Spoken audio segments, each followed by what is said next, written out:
ہم 8 لڑکے ایک فلاحی ادارے میں گورکن کا کام کرتے تھے۔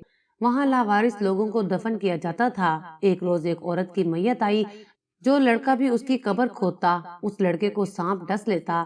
7 لڑکوں کو سانپ نے ڈس لیا تھا۔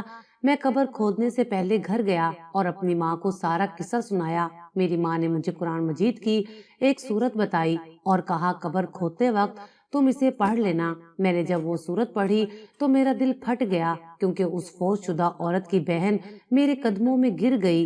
اور میرا نام جاوید ہے۔ میں نے اپنے ادارے سے 2 دن کی چھٹی لی ہوئی تھی، کیونکہ ہمارا کام بہت سخت اور خطرناک بھی تھا۔ کبھی دن کو اور کبھی رات کو بھی ہمیں ڈیوٹی پر بلا لیا جاتا تھا۔ میں ایک ایسے ادارے میں جاب کرتا تھا جہاں فوت شدہ لاوارث عورتوں کی تدفین کا کام کیا جاتا تھا۔ ہماری ڈیوٹی اس لیے سخت تھی کہ کب کس ٹائم کوئی میت آ جائے کسی کو کچھ پتہ نہیں ہوتا تھا۔ میں نے کئی بار رات کو اور کئی بار دن کو قبریں کھودی تھیں، اور رات کو قبر کھودتے ہوئے اکثر ہمارے لڑکے ڈر جایا کرتے تھے۔ میری چھٹی کا دوسرا دن تھا اور میں رات کو بڑے مزے سے سو رہا تھا جب رات کے 2 بجے اچانک میرے سپروائزر کا فون آ گیا۔ میری آنکھ کھلی تو میں نے گھبراتے ہوئے فون اٹھایا، مگر دوسری طرف سے اپنے سپروائزر کی بات سن کر میں مزید گھبرا گیا تھا۔ وہ پریشانی میں مجھے کہہ رہا تھا، جاوید جلدی سے قبرستان پہنچو، ایک ایمرجنسی پڑ گئی ہے۔ میں حیران تھا کہ کیا ایمرجنسی ہو سکتی ہے۔ میں اس سے وضاحت پوچھنے ہی لگا تھا کہ اس نے میری بات کاٹ دی اور کہا تم پہلے یہاں آؤ، میں سب بتاتا ہوں۔ میں اپنی ماں کے ساتھ اکیلا گھر میں رہتا تھا۔ میں ان کی اکلوتی اولاد تھا۔ میری ماں سو رہی تھی، اس لیے میں آرام سے اٹھا اور اپنی بائک اٹھا کر قبرستان کی طرف چل پڑا۔ وہیں قبرستان کے ساتھ ہی ہمارا آفس بنا ہوا تھا۔ سپروائزر میرا وہیں پر انتظار کر رہا تھا۔ میں ہال میں داخل ہوا تو سب کو حیران و پریشان پایا تھا۔ سپروائزر نے مجھے دیکھا تو جلدی سے میری جانب آ گیا تھا۔ وہ مجھے کہنے لگا، یار جاوید، آج رات ایک کار ایکسیڈنٹ ہو گیا تھا۔ کار میں 4 لوگ موجود تھے، 2 مرد اور 2 خواتین۔ ان میں سے ایک عورت کا انتقال ہو گیا ہے اور باقی تینوں افراد بے ہوش ہیں۔ جس عورت کا انتقال ہوا ہے اس کی میت کی حالت خراب ہے، اس لیے اسے جلد از جلد دفن کرنا ہے۔ میں اس کی باتیں سن کر حیران رہ گیا تھا۔ میں بولا، آپ اسے دفنا دیں، مجھے یہاں کیوں بلایا ہے؟ آپ کے پاس تو رات کی ڈیوٹی کے لیے 2 گورکن پہلے سے ہی موجود ہیں۔ تب سپروائزر کہنے لگا، وہ دونوں تو بے ہوش پڑے ہیں۔ میں گھبرا کر بولا، کیوں، کیا ہوا ہے ان کو، وہ کیوں بے ہوش ہو گئے ہیں؟ سپروائزر کچھ پریشان ہوا اور بولا، جاوید، دراصل بات یہ ہے کہ جیسے ہی اس عورت کی میت یہاں لائی گئی، ہم نے اسے دفن کرنے کا انتظام کر لیا تھا۔ پہلے ارشد اور اس کے ساتھیوں کو قبر کھودنے کے لیے بھیجا گیا۔ پتہ نہیں وہاں کیا ہوا کہ ارشد خوف زدہ ہو گیا تھا۔ بے ہوش ہونے سے پہلے وہ یہی کہہ رہا تھا کہ وہ سانپ مجھے ڈس لے گا۔ وہ بے ہوش ہو گیا ہے۔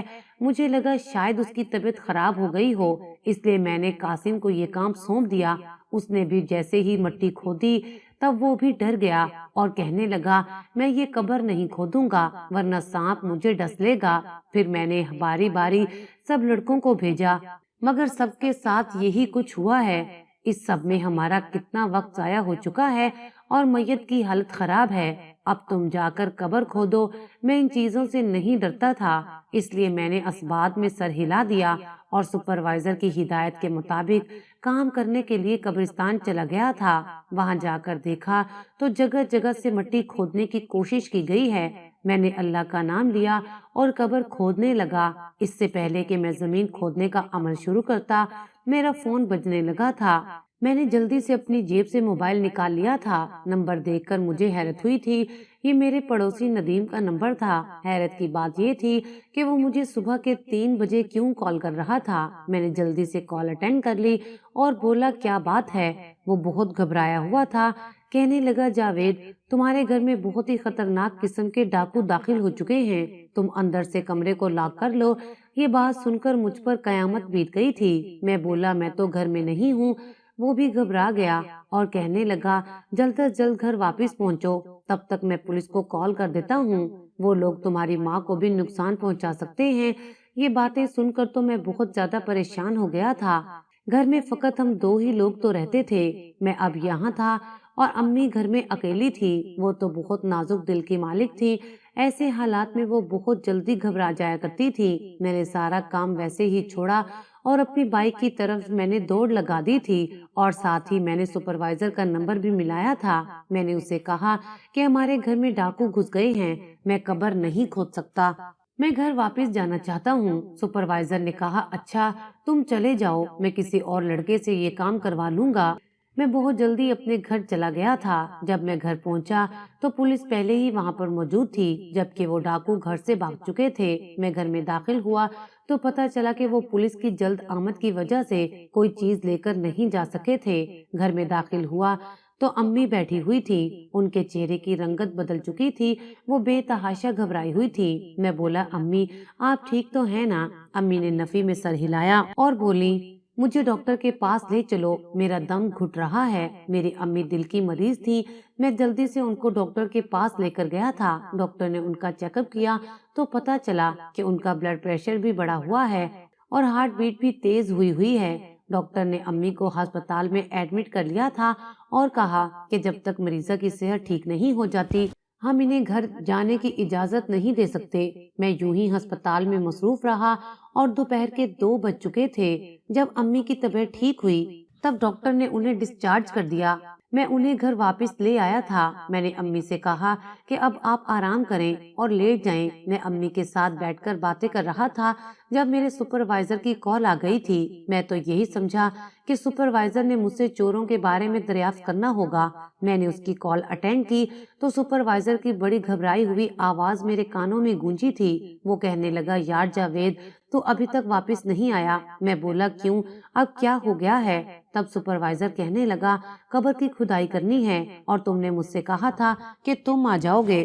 یہ بات سن کر میں دنگ رہ گیا تھا۔ میں بولا جب صبح میں گھر واپس آ رہا تھا تب میت کی حالت بہت خراب تھی، اب تو دوپہر کے 2 بج چکے ہیں، آپ نے اس کی قبر کی کھدوائی کیوں نہیں کروائی؟ سپروائزر کی افسردہ سی آواز میرے کانوں میں گونجی تھی۔ وہ کہنے لگا میں نے اپنی طرف سے ہر ممکن کوشش کر لی ہے، نہ جانے یہ زمین اس میت کو اپنے اندر پناہ دینے کے لیے راضی کیوں نہیں ہے۔ میں نے جتنے بھی لڑکوں کو قبر کھودنے کے لیے بھیجا ہے سب کے سب کو وہاں پر سانپ نظر آتا ہے جو انہیں ڈسنے کی کوشش کرتا ہے، وہ دوڑ کر واپس آ جاتے ہیں۔ اب میں تمہاری منت کرتا ہوں کہ تم آ کر کوشش کرو، کیا پتا تم اس چیز میں کامیاب ہو جاؤ۔ میں بولا ٹھیک ہے میں آتا ہوں۔ اتنا کہہ کر میں نے فون بند کر دیا۔ تب امی کہنے لگی تم کس میت کی بات کر رہے ہو؟ میں بولا امی آپ مجھے ایک بات بتائیں کہ جب کسی میت کو زمین اپنے اندر دفن ہونے کی اجازت نہ دے تو کیا ہوتا ہے؟ یہ بات سن کر میری امی کی آنکھوں میں آنسو آ گئے تھے۔ وہ کہنے لگی بیٹا یہ تو بہت پریشانی کا مقام ہے، اللہ نہ کرے کہ کبھی کسی کے اوپر ایسا وقت آئے۔ اللہ جس طرح انسان کا پردہ دنیا میں رکھتا ہے موت کے بعد بھی ہر کسی کا پردہ رکھے، کبھی کسی کے گناہ اس طرح سے فاش نہ ہوں۔ میں بولا کیا مطلب امی، کیسے گناہ؟ امی کہنے لگی جو شخص بہت زیادہ گنہگار ہوتا ہے اس کی تدفین کے دوران مختلف قسم کے مسائل کھڑے ہوتے ہیں۔ میں نے تو یہ بھی سنا ہے کہ جو گنہگار انسان ہوتا ہے اس کی قبر کھودنے والے کو جہنم کی آگ کی تپش محسوس ہونے لگتی ہے، اور بعض ایسی بھی میتیں ہوتی ہیں جن کے لیے قبر کی کھدائی کی جائے تو زمین پتھر جیسی سخت ہو جاتی ہے۔ امی کہنے لگی اچھا تم یہ سب کیوں پوچھ رہے ہو؟ تب میں نے اس عورت کے ساتھ پیش آنے والا سارا واقعہ اپنی امی کو سنا دیا تھا۔ میری باتیں سن کر امی کو غصہ آ گیا تھا۔ وہ کہنے لگی تم بہت ہی نالائق انسان ہو، بچپن میں جب بھی میں تم پر سختی کرتی تھی کہ اسکول چلے جاؤ تو تم میری بات نہیں مانتے تھے، تب تو میں تمہیں مار کر اسکول بھیج دیتی تھی، لیکن جب تم کالج میں گئے تو میں نے تم پر ہاتھ اٹھانا چھوڑ دیا تھا کیونکہ اب تم بڑے ہو گئے تھے، لیکن تم میری بات نہیں مانتے تھے، ورنہ آج تم کوئی اچھی ملازمت کر رہے ہوتے، کم از کم تمہیں یہ سب تو نہ کرنا پڑتا۔ میں بولا امی میری ملازمت بری نہیں ہے، یہ بھی تو اچھی ہے۔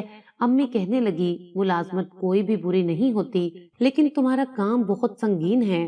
میں نے سر ہلا دیا اور بولا امی ایسے ہی ہے، لیکن آپ فکر نہ کریں، یہ سب چیزیں مجھ پر اثر انداز نہیں ہو رہی۔ اتنا کہہ کر میں اٹھ کر کھڑا ہو گیا۔